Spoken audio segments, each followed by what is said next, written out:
Kjo reformë zgjedhore ka vetëm një produkt, që është një draft ligj për financimin e partive politike, që është një produkt deri diku i pranueshëm, i mirë, rrit transparencën, rrit kontrollueshmërinë, është më në favor të partive të vogla, pasi nëpërmjet formulës së re të shpërndarjes së buxhetit të shtetit favorizohen partitë e vogla, por ngelemi këtu. Pra nuk ka pasur një produkt tjetër. Ndërkohë,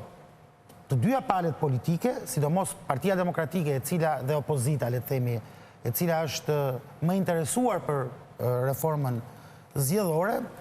kanë bërë disa tavolina në të cilën kanë diskutuar opsionet të mundshme të ndryshimit të sistemit zgjedhor në Shqipëri. Dhe një nga opsionet që është diskutuar gjithësisht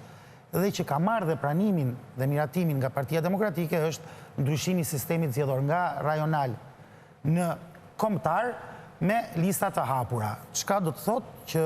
edhe me një prag zgjedhor prej 4%, që do të thotë Shqipëria nuk ndahet më në 12 rajone, po do jetë vetëm një zonë zgjedhore dhe në këtë zonë zgjedhore subjektet politike do garojnë me 140, me një listë me 140 kandidat. Propozimi nuk vjen nga Partia Demokratike, vjen nga një parti e vogël, Shqipëria bëhet,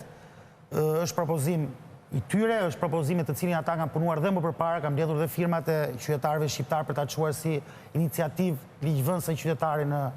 Parlamentin e Shqipërisë vite më përpara.